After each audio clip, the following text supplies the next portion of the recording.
Odegaard, they're able to put these set piece balls just in incredible dangerous positions every time. But I think we have like 4 players in the entire roster that are under 6 foot. And those players are like either taking the corner or like going to be outside the box, going to try to rip one. Like, we have a team of giants. We are going to be very, very... Ladies and gentlemen, welcome back to the Shirtless Plantain Show, the Arsenal edition. This is your host, Mitch, and I'm for those of you that are listening to the podcast instead of watching it, I'm wearing a Puma era Arsenal jersey just to remind everyone where we came from. We've had it too good for too long at this point, and we just got to remind ourselves of how shit our kits used to look, like how terrible the collars are, how they would just hug your body real tight, and how much better life is now. This is the Arsenal edition. I'm here with Coach and Gabby. Hi, Coach and Gabby. How are you guys? Yeah, why'd you lump me in with him? You should have said coach. You should have said me first, and then coach. Because it doesn't matter. I'm not a special guest today. It's fine, guys. I don't give a shit about how you guys are doing. That's rude. But you know what? Fair. We are joined today by Scarlet from the Goal Difference podcast. Hi, Scarlet. How are you? Hello. I'm feeling very relaxed after quite a pedestrian 2-0 win, but that's just normal now, isn't it? Yeah, nice. We're like at the point where it's just like, all right, well, let's just try to like complete side quests. Like, can we get them to not have a shot in this game? Or like, how many, we were talking about last week about weird records. What's the most games in a row that like teams in the Premier League haven't conceded a shot on target? Because like, we might be getting close, gang. I actually think we met our own record today with George Graham's like Arsenal with 7 goals in 7 games in a row not conceded or something like that. Some proper boring Arsenal. Let's fucking go. Drink it in, friends. This is wonderful stuff. We're going to start out today with our question of the day. Scarlett, we're going to start with you. What is the worst city you've ever been to? In the world? Yes, anywhere. Oh, feel free to shit on anywhere. Oh my God. Okay, it's not a city, but once I was in Gilroy, California. That was really boring. I grew up in California, and I've never heard of Gilroy, California. Apparently, it's the garlic capital of the world. The garlic capital of the world? I promise I'm not lying. I think that's true. I wouldn't be visiting. I wouldn't be able to fact check it even if you were. That is exactly the kind of dumbass fun fact that a terrible city would have. My easy answer to this question is Waco, Texas. Shout out Waco, Texas being horrible. My life is the way it is now because Waco, Texas sucks. It made Lincoln, Nebraska seem like an amazing place to go to college, and it was. Coach, what's the worst city you've ever been to? Plymouth. Shithole. Absolute shithole. No offense to anyone that's been to Plymouth. Full offense. That's from Plymouth. That has friends or family there. Scott, you don't have friends or family in Plymouth, do you? No. Okay, that's good. Right. You're clear. You can't backtrack now. You have to go 10 toes down. It's absolutely there's nothing there. You've got a gym, a Domino's Pizza, a hotel, the dockyard, obviously, where the submarines are, and just rubbish. It's the shittest city I've ever been to in my life. I think there's a university there, but they maybe should close that down. It's just pointless. Like, it's absolutely... Okay, put it like this. There's still a Toys R Us there, guys. Like, it's just rubbish. They don't do anything there. Yeah. Not too much on Toys R Us, all right? Yeah, what I still haven't heard about... Put it like this. It's actually not... It's got all the Toys R Us marketing, all the big, like, signage and whatever else, but it's actually a charity shop now, I think.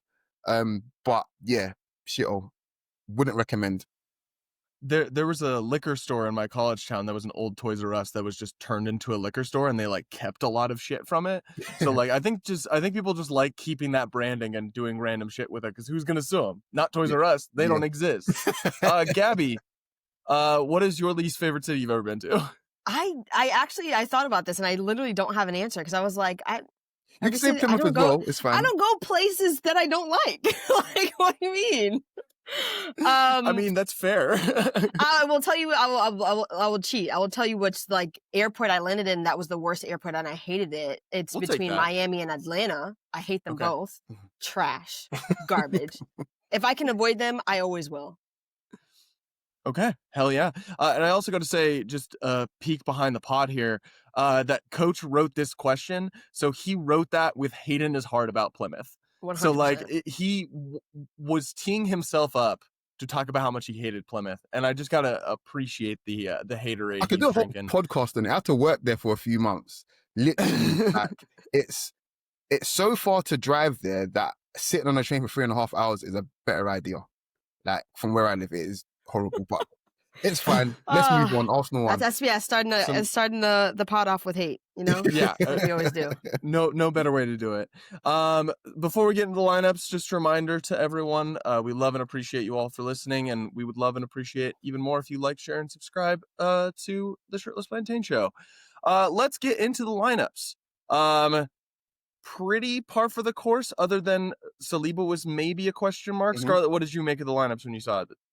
Yeah, I mean, the lineup was just the lineup now that we've kind of come to expect with the limitations that we have.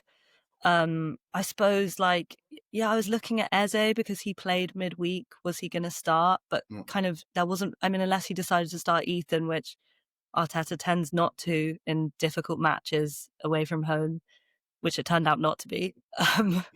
It was pretty much, the normal lineup. So I felt quite secure with those guys because I was like, this is the team that's winning every week at the moment. For sure. Coach, were you surprised to see Saliba in the lineup? Yeah, a little bit. I did think Arteta's learning, so I don't know where I stand with Arteta basically right now. It's really hard. It's like, are you learning or not, bro? Can you either stick to one thing or just, or not? And he's keeping us guessing. So, and it's not like he doesn't have adequate backup. Saliba clearly must have been fit more than anything. So, yeah, if he's not gonna, I don't think he's gonna risk him when he's got a potential £100 million centre back on the bench as well. So yeah, that was the only surprise for me. No, you gotta be like Arsene Wenger and say sorry he didn't cost 100 million. I think with the depth that we now have, it allows us to be a little bit more proactive about injuries. So the fact that Saliba started and Mosquera didn't, despite the fact that he's been so good to start the season, probably is a telltale sign that Saliba was fully fit for this game. Gabby, do you have any insights or thoughts about the lineup? I genuinely was surprised that Saliba started, actually. I thought for sure he wasn't going to play. I think I put that in my group chat. I was like, oh, Mascara's not playing. Just because we didn't hear anything, and he was just saying in like his presser that, late fitness test, we'll see. And I was like, Arteta has been doing being really proactive and keeping players out if he can. Like if he even has an inkling that you might have a knock, then just whatever, we just won't play him. And I was like, oh, Saliba's fit. Okay.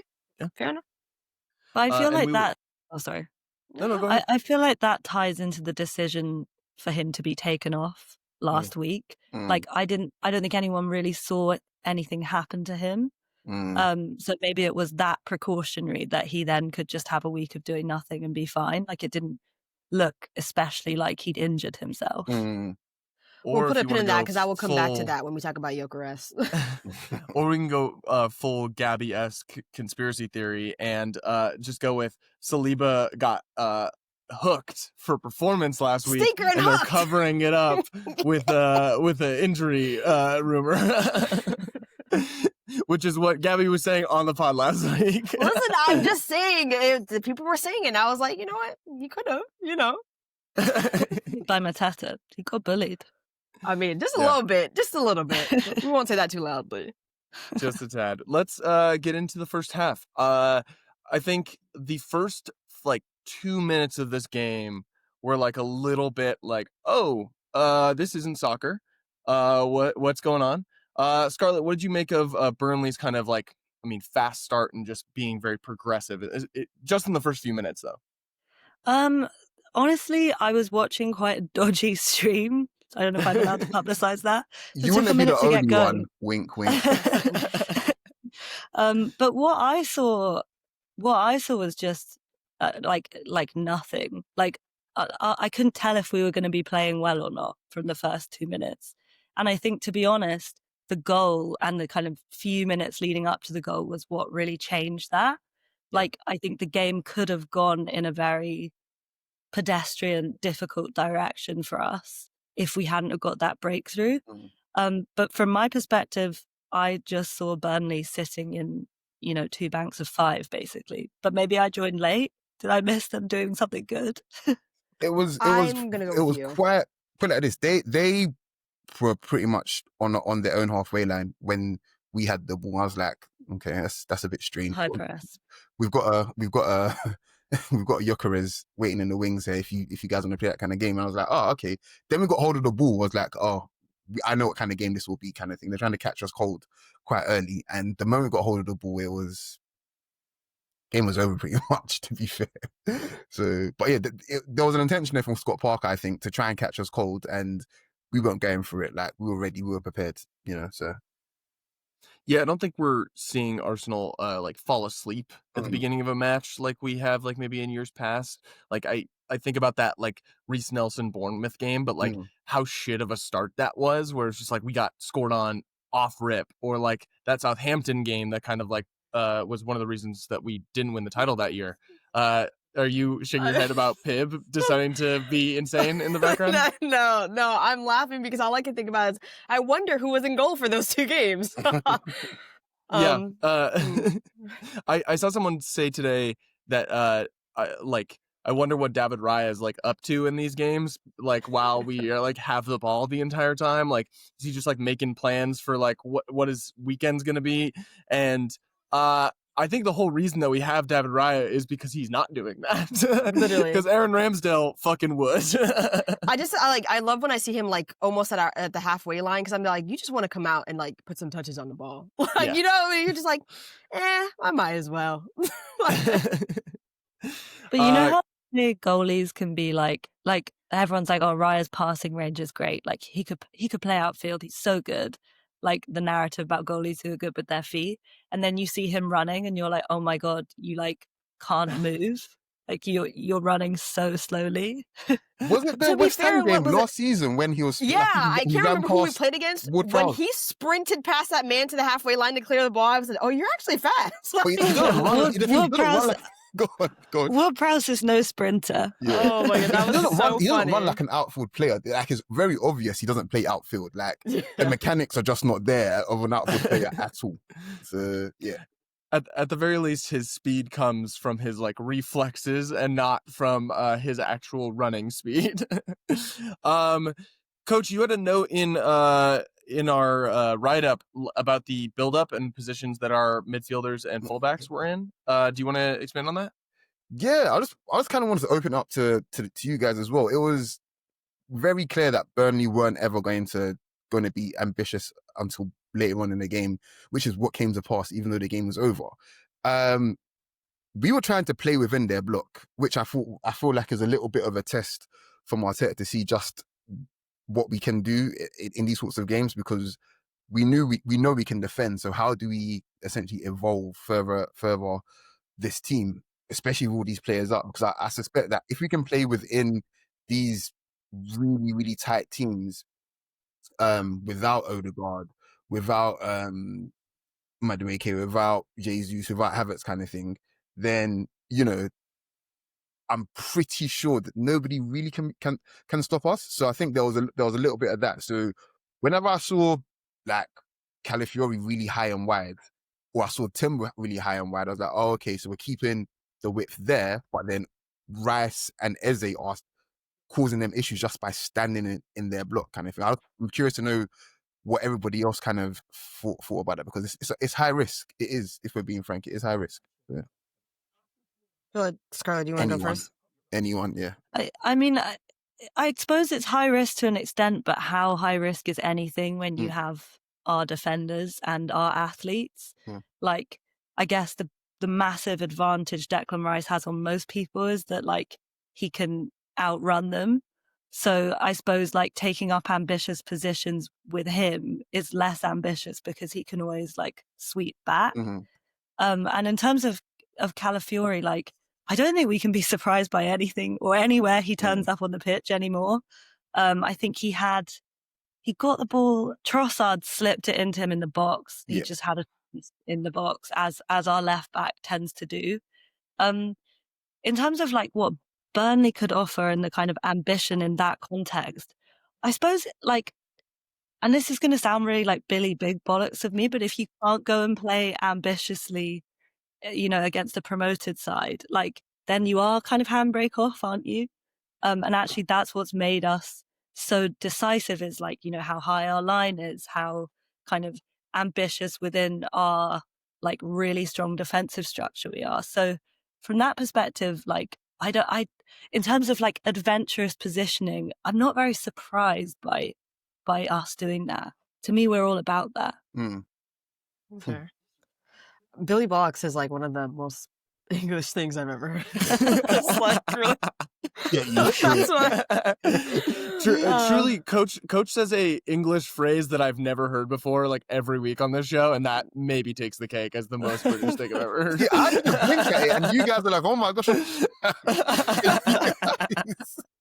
You guys be for real. All right, let's move on to the fun part.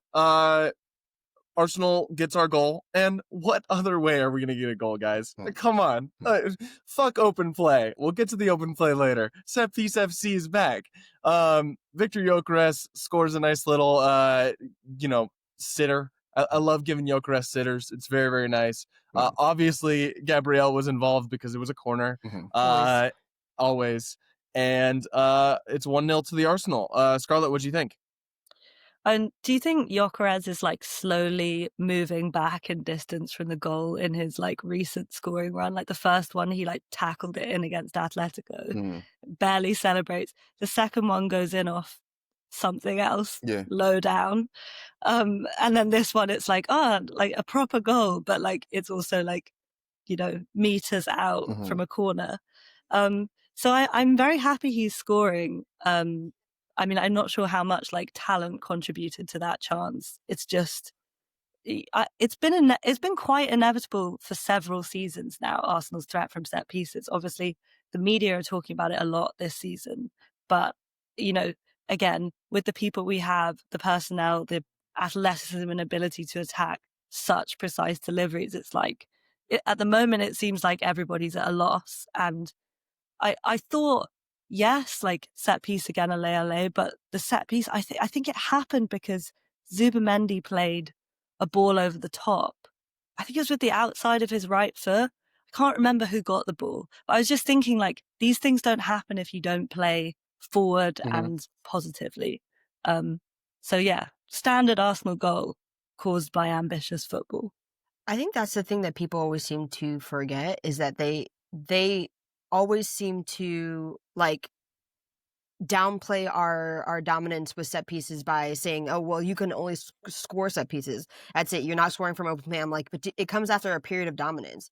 I feel like, I don't know if it was you, Coach, but somebody said the other day that like you have to pick your poison with Arsenal. Like if you're going to sit deep, then you're going to have us on you at all times. And that's going to result in more and more set pieces because you're going to have to foul us. Eventually I think we had the most touches in opposition box this season. Every game we do. Every game, which is not surprising. Touches.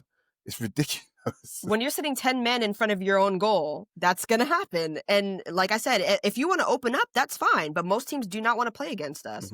So if you keep sitting deep and we keep getting set pieces and we keep scoring, I don't want to hear any complaining. Like, yeah, at this point, I'm just like, I think that the more we score from set pieces, the funnier it is, because it's just like the constant, just like conversation just continues churning along, even though this has been a bread and butter of ours for like 2 years at this point. Like this is not new.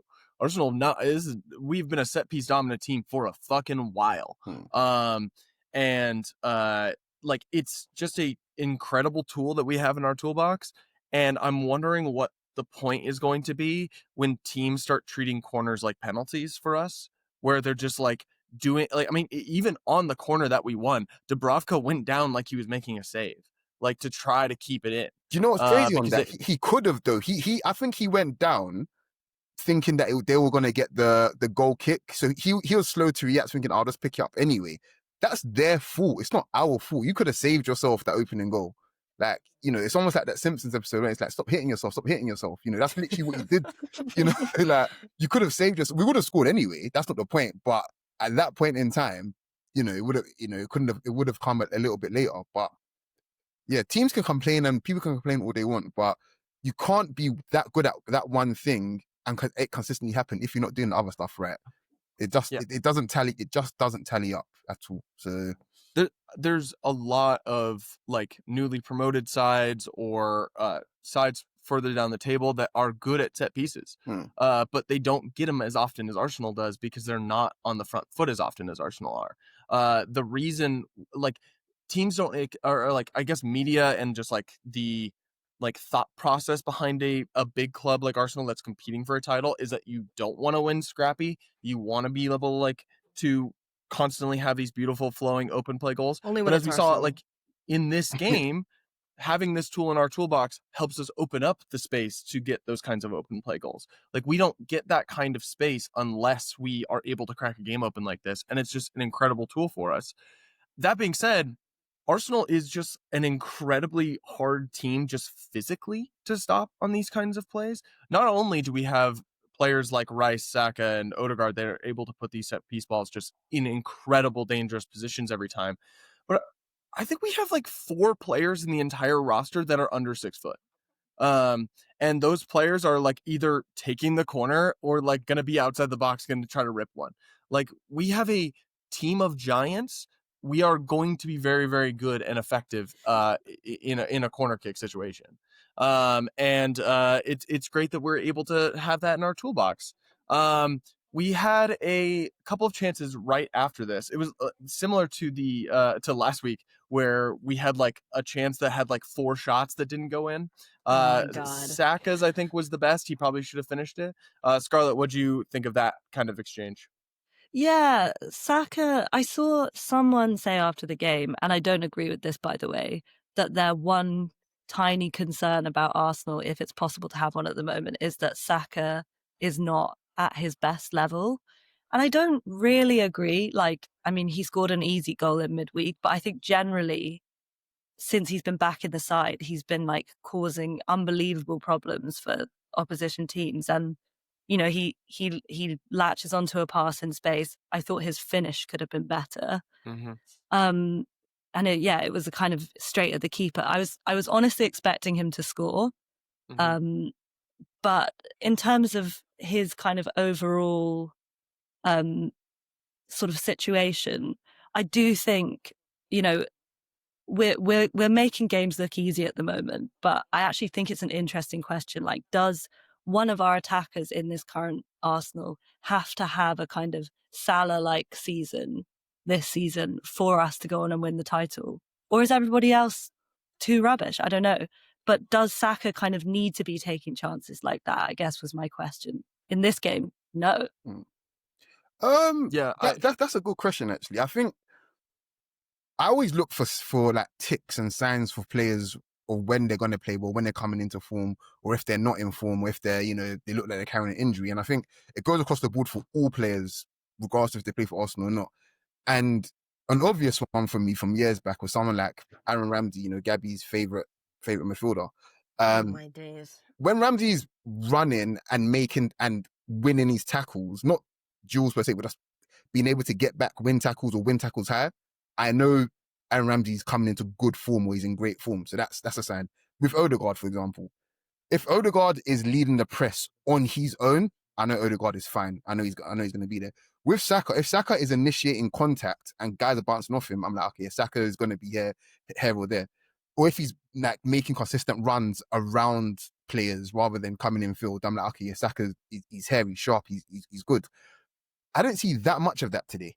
That's what's making me question Saka, thinking, you're not really... Because usually when they put 2 or 3 guys on him, he'll take the contact and he'll come out of it and he's fine. That wasn't happening today. So that's why I'm not going to say he's injured or he's in bad form. I just know that he's not fully right, because usually a Saka that's sharp is taken on all comers. Like, he doesn't care how many guys you put on him. He's just going to bulldoze through. So today just seemed a little bit under it. But I'm not worried. It's Bukayo Saka, man. So he'll be fine. I mean, to be fair to him, I like, what was it? Only a few games ago, we were saying that Saka like was man of the match, and I can't Yeah. remember who we were playing against. And you were like, he's just killing his Yeah, fullback. that was Fulham. That was Fulham. Yeah, That- literally. I was like, it was only but a few games ago we were saying that. I don't think he's in bad form, and I don't think he's injured. I just think that illness, whatever he was carrying from like last game, I think he looked really lethargic today. Like genuinely just looked tired. And not in a tired like you played all game, you ran your heart out type tired, like just lethargic. Like it just he just seemed very off. And I was like, if we had anyone else on the bench right now, because all of our attackers are like been stripped bare. If you had Madueke, you would have played him earlier. You would have played him way earlier. He definitely would not have played 90 minutes today. Yeah, I think we've talked about this before, and like I have very high expectations for what I want Saka to be. Like I want Saka to be scoring like Haaland or Salah is. I want him to get 20 Premier League goals. And chances like today are the chances you finish if you are like that kind of having that kind of season. And I'm not doubting whether Saka can get there because I fully believe he can.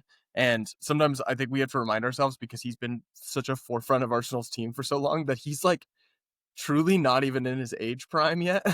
Like he's still 24. So I think I would like to see more ruthlessness in that kind of situation. Now, when it comes to what you said, Scarlet, of like, do we need that to win the title?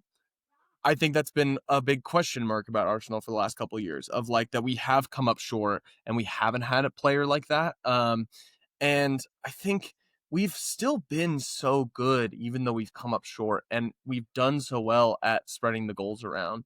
I think by the time we're at like mid-season, it's going to be interesting to kind of look at the goal totals coming around our team, because I think we are truly spreading the ball around so much, where I think we have more goal scorers than any other team right now in the Premier League. Yeah, because like 10. everyone's contributing. Instead of like City has 4 different goal scorers. That's it. Holland's 70%. One of them is own goal. Yeah, his own goal. Holland has 11 goals this season, so like it's fully on his shoulders. I was gonna say, like on what Mitch just said, I do think when you don't spread it around, when it's somebody who's, even if it's somebody who's inevitable, like Salah, like Haaland or whatever, that is your point of failure. If those players are not playing, or if they get hurt, God forbid, you're cooked. Because you're thinking who's going to score for us, which is, I think, what I've been saying about City for the past few weeks. If Haaland does not score, who scores for them? And lo and behold, they did not score in that Aston Villa game, and they lost. But I do think it's less of a, at least for me, it's less of a, I think we need somebody inevitable thing. Like we need somebody to be scoring like volume chances, like 20 goals a season, and more of a moments player. I think that we have a few moments players, but we need more. And I think we got some in the summer.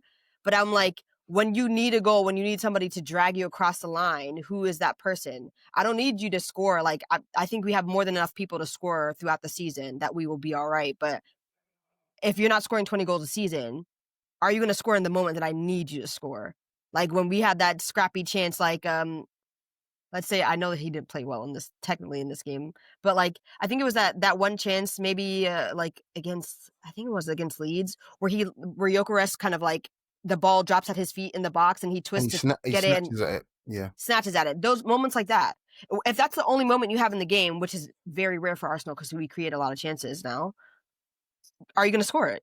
Because in games like the PSG games or Bayern or whoever else, that might be the only real chance that you get, not the half chances that we're talking about. Are you going to score it? I think that is more important than us scoring 20, having one person who scores 20 goals. I was going to say, like, Scarlett's point, I won't actually affect you, but Scarlett's point about, do we need that player? We have that player, and it is Saka. I have no doubt, second half of the season, Saka is going to be, and this is why Madueke signing, it's a bit annoying he's been injured, was so important, because I have no doubt in the running, a fully fit and flying Saka is going to carry us over the line pretty much. I think that's a given, to be honest. You know, I'm hoping he stays fit.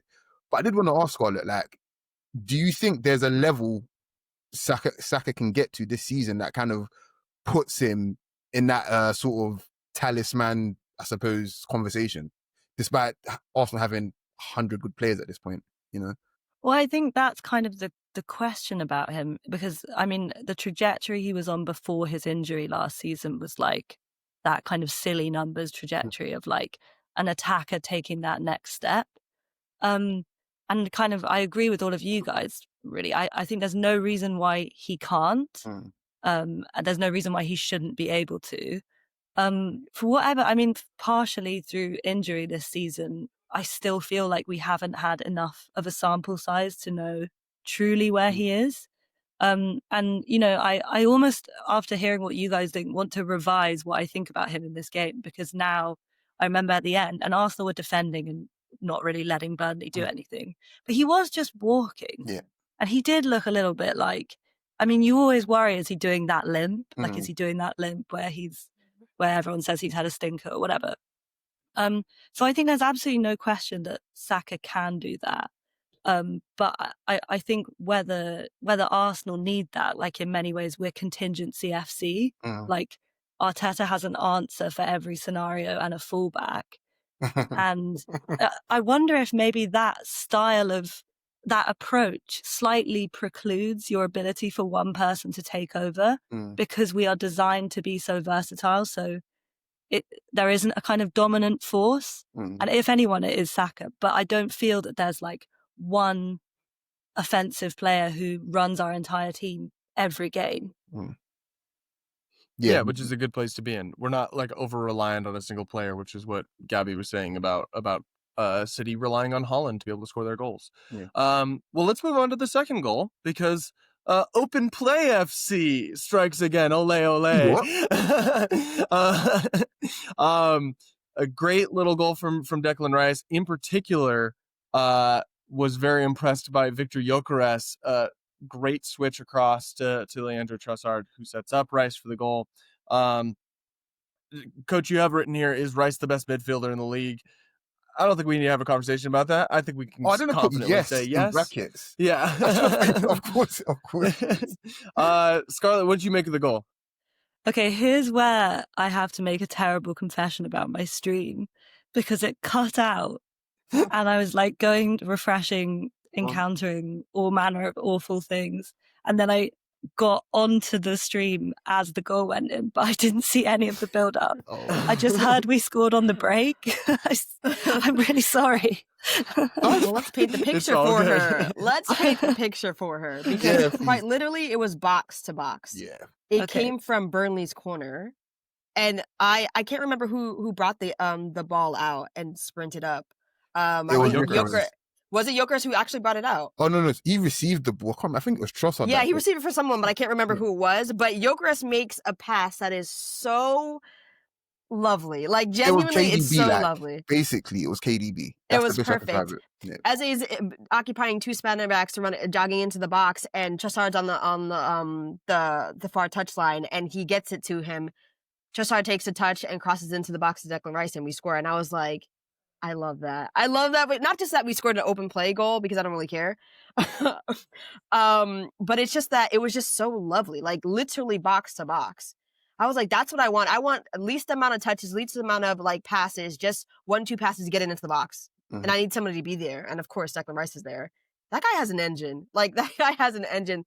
Ran out of his own box. I genuinely didn't even see him run. I just saw him in Burnley's box, and I was like, how did he even get there? Like, where did you come from? I thought he was crossing to no one, and then the next thing I know, Declan Rice is just heading it in. And I was like, oh, like, do you know what? Enough. Just speaking of players, just being able to tell when a player is in like good physical condition and actually good playing condition. Today was an example of what it looks like when Rice is in that condition. Maybe, obviously, Burnley are not on his level. Like, he'd be their best player in their history. That's how good he is, basically. But he was so good today that I wasn't worried when the ball broke for them, because he was there to mop it up, especially in the second half, to be fair. He was mopping everything. But here's the really interesting thing about Rice. Rice, I don't think lacks anything now. Do you guys remember when we first signed him and I was like, I'm not too sure about his first touch, that facing forward, how he's going to, get it forward quickly and stuff. And now he's scanning more than Frank Lampard at this point. He's checking his mirrors every single time. So he knows where the next pass is coming. So sometimes he doesn't even need to worry about initiating contact. He can just turn out straight away because he's seen the picture already. And that was my biggest worry about him, because everything else midfield-wise, I don't think he lacks. He can do everything. Score, create, tackle, He's great in the air. He can spread the ball with both feet, 60, 70 yards, no problem. But now he's get the little intricacies and the little nuance, little touches to take him out of trouble and stuff like that. You know, all those little bits here and there that, you know, you see the likes of Pedri and Rodri do. I'm not saying he's as good as them at those things, but he's got it in his locker, and that's what makes him so complete. So I don't think they've got the same physical capacity as him, which makes him a huge problem. The goal itself though is pure Declan Rice. Like, he gets up the pitch and you can't stop him. Like, if he's running, get out of the way, basically. I always compare him to Patrick Vieira personally. I don't know if anybody else does, but Scarlet, I don't know if there's anybody else in our history so far you can compare him to, because that's how I feel about him. Yeah, well, you're not going to be comparing him to Francis Coquelin, are you? I don't know. I'm slightly too young to have watched Vieira in full flight. But I think Rice is quite, I think he has quite a specific way of moving. I feel like he kind of looks like he's skiing. Do you know? Because he's quite like, he goes very specifically in one direction and then another direction. Actually, like, you mentioned him being good in kind of smaller spaces today, but if there has been any weakness in his game, it would be that kind of like intricacy. Like, he is almost a kind of a powerhouse, but not a kind of intricate player. I don't know who I would compare him to. I feel like he strikes the ball like Beckham, but that's not an Arsenal player. Yeah. And that's not a new thought. Yeah. Listen, I've been told that he's not better than a certain Chelsea Blue, but we're not talking about shit midfielders today, man. We're talking about good ones today. No shit midfielders allowed. All I know is my midfielder is not a shin kicker, so I don't know. I read a breakdown of that kind of, it was from Scouted, and they basically myth busted the whole thing. They were like, so we talked about Rice in tight spaces today, but apparently because, you know, everyone calls Declan Rice the horse. Like, we have two horses in our team, Calafiori and Rice. Because like there's no other animal that Calafiori could be, but definitely a stallion. Yeah, but Caicedo's like a crab because he's in a kind of, he's very lateral. No, you're right. So he goes like, you're right, though. And Rice's superpower is his kind of like verticality. You know, like we talked about at the beginning, the kind of where you place him on the pitch, it doesn't really matter because he can always recover, whereas Caicedo is a shin kicker. He's a kind of nippy side to side sharp tackler. So in a way, like, again, just like, of course people are going to find reasons to criticize Arsenal players, and apparently one of those ways is to bring up Caicedo, who is not a better player than Declan Rice. He's a different player. Yeah, I think it's interesting, like, how the conversation on Rice has kind of evolved, because for the last few years I was like really wanting him to play 6. I think he's really, really good there, and can absolutely do it, and it's a really tough role. And part of that may have been that I just didn't want the guy who was playing 6 the last few years to be playing 6. But like, now that we've got Martin Zubimendi playing the 6, and we've got Declan Rice in just this full-fledged box-to-box, it is just kind of the perfect role for him, and he is so good at it. Gabby, I want to switch the conversation real quick to Victor Gyökeres, who was one of the reasons this goal happened. It's unfortunate he came off at the half, because I thought this was his best half in an Arsenal shirt. What did you think? Oh, 100%. And it's not close. Like, it's not close. He was actually sensational today. It was really unfortunate when he came off, because I don't think Arteta said what happened. Muscular. Was it muscular? Okay. Yeah, him and Zubimendi muscular, yeah. Because I was like, damn, he was playing so well, and you could see the drop off in intensity after he came off. But the way that I think, what was it, almost a full week of rest before this game? You could see that he needed it. He definitely needed it. Him playing like layoff passes and intricate passes to Trossard on the left wing, and holding up the ball well, and he wasn't even, I don't even feel like he was fighting like the way that sometimes people would criticize him, like MMA type of fighting with the center backs today at all. And maybe that's just because Burnley center backs are not as good as whatever, but like, I just thought he was really, really good. I think he should have 2 assists today. That like pass he lays off for Saka in the box, when honestly, if he had shot that, he would be well within his rights to do so. Saka should have scored. I'm sorry, Saka should have scored. He should have a goal and 2 assists, maybe. Like, he was just so good. I think what's really impressed me is like. No, go on. I'll throw to you. You're about to hate. Coach. You're about to hate. I already know. I think it's something that's really impressed me is like I feel like he is looking more and more comfortable on the ball with every passing game. That was something that was really frustrating me at the beginning. Was every time he was touching the ball, he looked like a baby giraffe, and I fucking hate that on especially a player that we pay that much money for. So the fact that he is looking more and more comfortable, like. I don't give a shit how he looks on the ball if he scores goals. That's his job. But like if he is able to hit that kind of pass to Trossard and be able to run with the ball as an outlet, like that just opens up his game more and it just opens up Arsenal's game. What were you going to say, Coach? I was going to ask, do you think that his performance today was kind of underpinned by the quality of the opponent?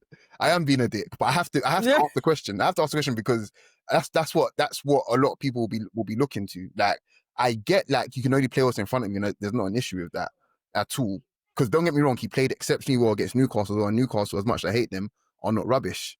But I think today being, in a lot of people's eyes, the best half of football he's played for us. We do kind of have to wonder. Okay, it is Burnley. Burnley are not in relegation place right now, but they are a promoted side. And we've heard, the story 100 times at this point, Scarlet, that the teams in Portugal are comparable to like the likes of the Championship teams and like even maybe League One teams. Do you think that probably played a part? He felt a little bit more at home?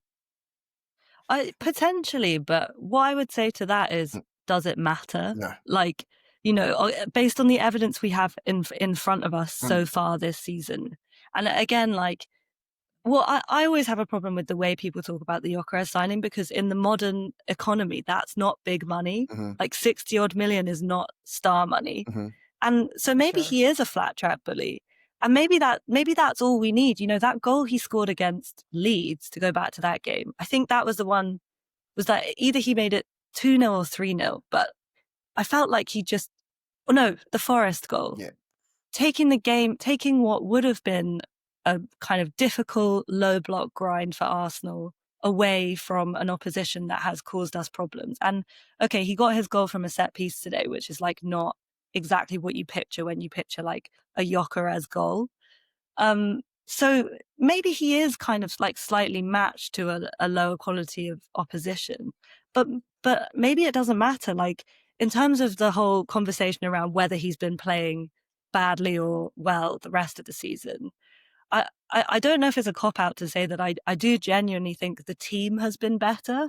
And like maybe you don't pay loads of money for a striker for the team to be good. But I also think Arsenal are not 40, 50, 30 goal a season, like one player away from a title.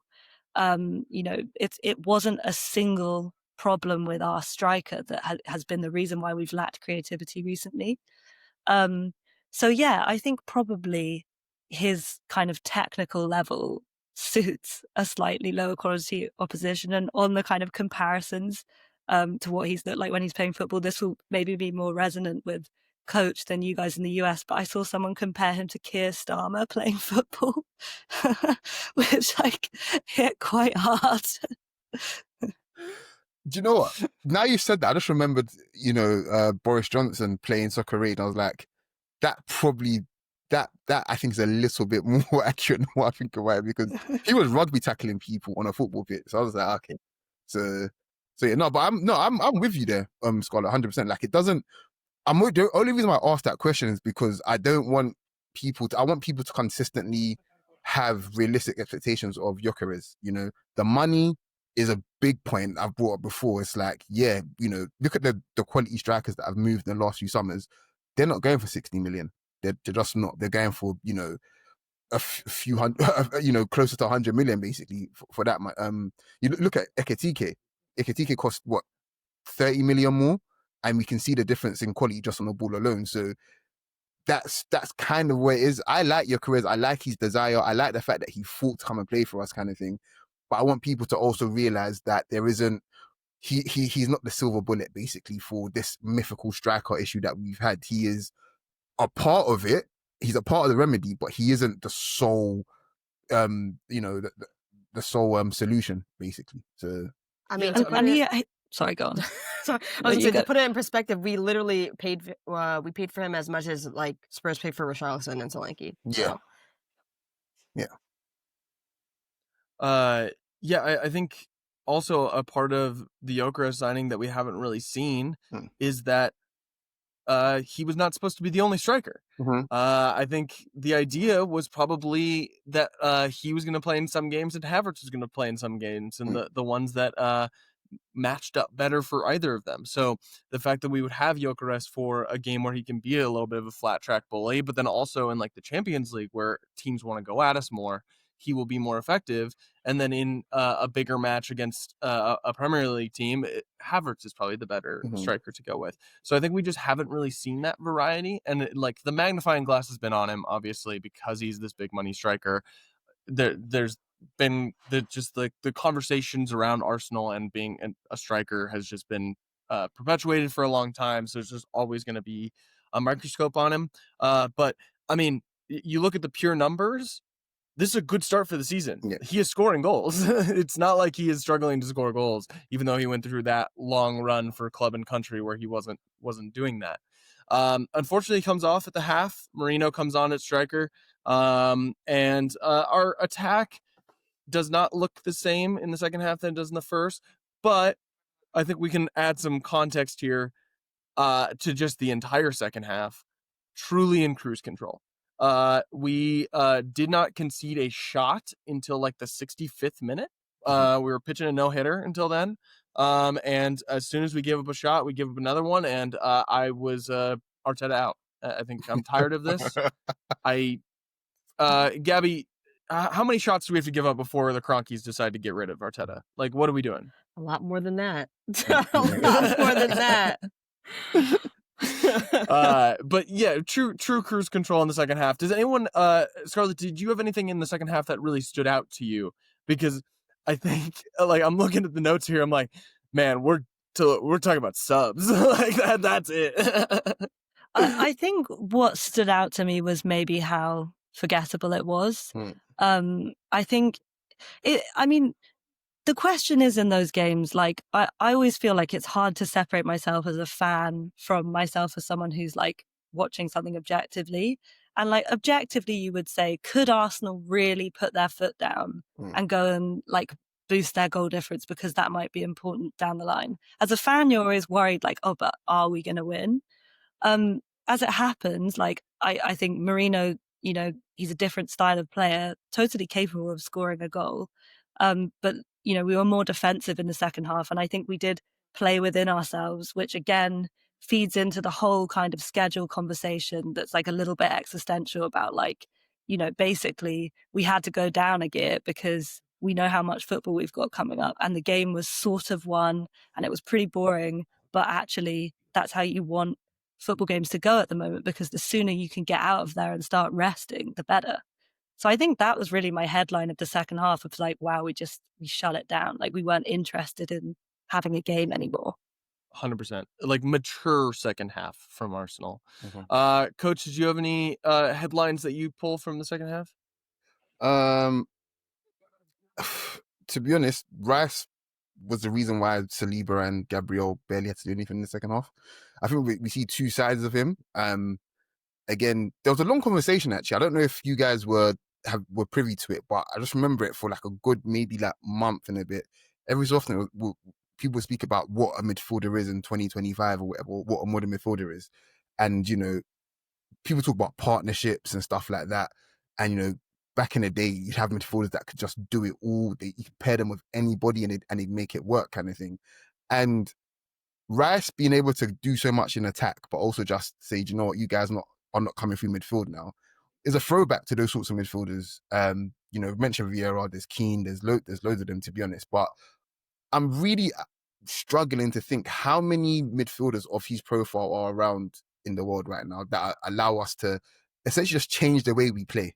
You know, you've got the most talented midfielders in the world. Someone like Pedri. Pedri, for my money, arguably is the most talented midfielder in the world. I love watching him play. Like, I love the fact that his physical capacity is huge, despite him being the size of a Smurf.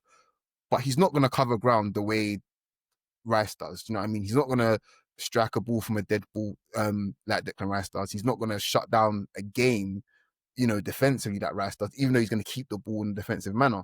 So I suppose it begs the question, like, genuinely, how do Arsenal navigate a part of the season where we might sit down Declan Rice? Because he is huge to our style of play. Like, I'm curious to know what you guys think. Gabby?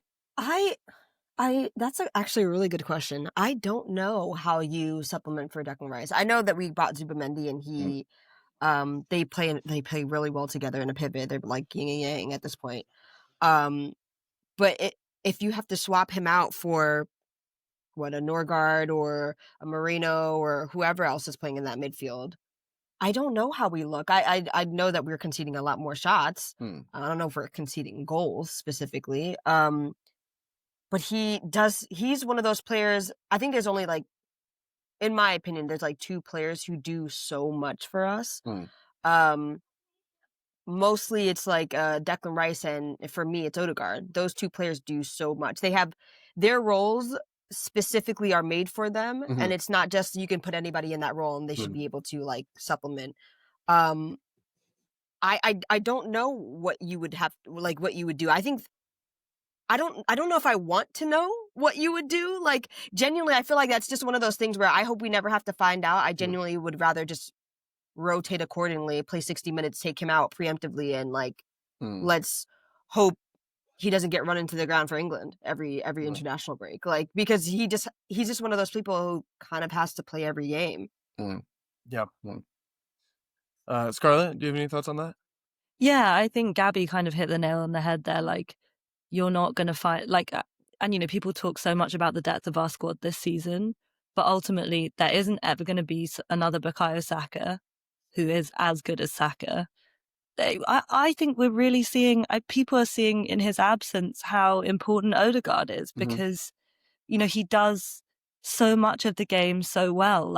I think I love Eze, but I feel like I'm learning more and more about him, and I'm watching players run off the back of him, and I'm thinking Arteta would be going mad about that. You don't appreciate the kind of or the kind of safety of Odegaard in that he rarely gives the ball away, and Eze's a totally different kind of player. He tries things, and that's what makes him great.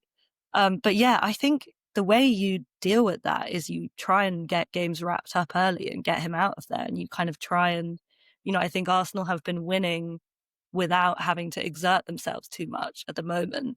And I think you have to try and, I guess, be proactive and put games in a situation where you can then manage it with different styles of players. But God, I can't imagine trying to, attack a big game from the start without him. I think we just would be diminished.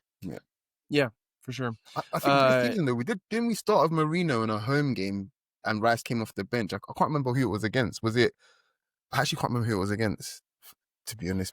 I honestly don't remember the beginning of the season already. It was relatively recent though. I think it was the game before Olympiacos, I want to say. It was a home game. I'm pretty sure we started him on the Rice on the bench. This season, It was this season. I can't remember for the life of me, man. You guys in the comments, international break, my brain gets reset, and I just don't remember any of the games before that international break. Really annoying. So I'll find it anyway. And I think he's running through his mind palace right now. He'll figure it out. He's got a file of he's got a file in there that's what game did Declan Rice not start at home? He's just got a whole room in there. I feel like it was in that block of Olympiacos and whoever else, I'm pretty sure. But the point is that at home, I think we're better suited to probably not play with Declan Rice if we have to. Away from home, there's not a ground in the world I'm not taking with Declan Rice. He has to be fit, honestly. 100%. So we had a couple guys come off potentially injured today. Do we think we are being proactive, or do you think we are in an injury crisis, Scarlet? Well, I hope so, in Gyökeres's case, that we're being proactive, not an injury crisis. I think, because, that Arne Slot's been complaining about his squad size. We'll leave that there. Spent however many millions in the summer, whatever. And you know, like we've kind of been sort of watching our squad depth manifest itself as a really life-saving quality this season already. I think we are we're not scraping the barrel. It's not Trossard and Sterling and Nwaneri up front yet. But if Gyökeres is actually injured and it wasn't just preemptive, I am quite worried about our future in the medium term. I know Havertz is on his way back. But it seems really odd to have got to this point after the summer we have, where it's quite nerve-wracking when Gyökeres goes off, and it's like, how are we here again? Yeah, like we shouldn't be seeing Marino play striker again, and yet here we are. But it based on reports, it seems like we're likely to get Havertz, Odegaard, and Madueke back before that hell week of Chelsea, Spurs, Bayern. I might So not make that'll it that be week. I can't lie. Yeah, that'll be exciting to like get some really big pieces back. I don't think we're in a crisis. I think it's just a long season and the players are working hard. And luckily, we have built up quite amount of squad depth where I think we're able to cover deficiencies quite well. That being said, we have Prague on Tuesday. Coach, do you think we're going to rotate? I hope so. I think the reason why we look so springy in the first half was the fact that quite literally none of the players apart from Saka and Rice played and Gabriel played midweek. Like, rest is important. One of the main reasons why I think even someone like Bournemouth and Sunderland are doing so well early in the season, like they're fresh, good to go every week. Like they don't have a ton of international players as well going away for international break, so they're fresh and springy. But also, what comes with that is I think teams that are higher up the table that are competing in different competitions, they get acclimatized to being in fight mode more regularly, so they're ready to go from the outset more than these teams that are just consistently just waiting for 1 week in between games, basically. So yeah, I definitely hope that we rotate. It was Forest he didn't start, by the way. It was Forest at home he didn't start. And he came on for Gyökeres. But yeah, I'm hoping probably on Tuesday, I'm hoping to see another Nwaneri start. I know he came off the bench today. I'm hoping to see more Hincapié, more Miles, obviously. Maybe even Anus as well, to be fair. Like he looked all right versus Brighton as well. Like, especially if you're I had never even heard of him, and he looked pretty good against Brighton. No, he's been around. But yeah, I think rotate on Tuesday again because Sunderland, they're gonna be baying for our blood. They're gonna see it as a top of the table clash. You know what I mean? They're feeling, they've got the feel good flat factor. Stadium Light is literally a 48,000 seater stadium. It is raucous in there. Yeah, my eyes are already on Saturday. No disrespect to Slavia Prague, but I'm just thinking, if we win that game while the two bastards are playing each other, like they're gonna be thinking, shit, we could be double digits behind Arsenal, and they haven't even hit stride yet. We haven't hit stride, to be fair. I don't think we've hit stride personally. So yeah, rotate Tuesday. I'm not too fussed about the result. Get a draw, get a loss. I don't care, to be honest. Yeah, that's the way I'm feeling. Scarlet, did you have a thought on that? Or Gabby? I think I disagree. I think we're not at the stage in the Champions League where I want to rotate yet, because I don't think, I mean, it's really hard to judge in this league stage. I mean, I know obviously there's kind of levels of rotation, and like we're not going to do what we did against Brighton, against Prague. And obviously there are some players who can come in and it can be fairly consistent. But I'm not sure what the ideal scenario for me against Prague would be to not rotate and get it done early and then take players out. But obviously you get into a difficult situation if you then get into a fight. But yeah, I feel that we can't like, one of the things that is fueling our season at the moment is this feeling that we're progressing and we're winning and things are falling for us. And I think you go away, you don't quite fully estimate the challenge of like a raucous away ground in Europe. You don't get a result, and then you go to the Stadium of Light feeling a little bit more nervous maybe, and then I'm not sure like how that would affect their mindset. So I think rotation within reason, and like I'm sure we'll see someone like Miles or Hincapié, but I wouldn't be going to a noose away at Slavia Prague. Would you be playing Moreno up top? I guess you'd have to at the moment. To be fair, I feel like this is one of those games where I love playing Gyökeres like in the Champions League, and I've said it before that I do think he is a Champions League striker. You just have more space, and the referee blows the whistle much more, so you're not fighting with people. But if you're gonna swap anyone, I think I'd rather see him up top than in our midfield, if I'm being honest. That's true. Did we see that assist against Brighton? Come on, guys. Marino's creative. Let's get this conversation up and going again. Oh my! Come on. It wasn't an assist. He had a good flick today. He flicked it through for. He did. Who was I it? did see that. Every once in a while, love he when remembers can do he's things like that, but Spanish. when I ask him to like not lose the ball under pressure, it's like asking too much. He's just such a an enigma of a player. Like 100%. I think enigma is a good way to describe what Mikel Merino is. Well, guys, we got an hour talking about this fucking game, and that's with me just skipping the second half entirely. So, I mean, good on us. Good yapping, everyone. Coach Gabby, thank you guys as always. Scarlet, thank you so much for joining us. Where can the people find you? You can find me at the Goal Difference podcast. It is confusingly an Arsenal and Liverpool podcast, but I promise the Liverpool side of that, my identical twin, is somewhat rational and somewhat interesting. So please check it out. She's not lying. I do enjoy the podcast for real. Hey, I mean, you're talking to a podcast audience that is a Arsenal/Manchester United podcast, so you know we're right there with you guys. Scarlett, thanks again so much for joining us. We all look forward to seeing clips of you interacting with Jamie O'Hara and somehow not calling him a fucking asshole. Yeah. Your patience is astounding. Thank you all so much for listening. Remember to like, share, and subscribe. And tell the people peace. Peace. peace.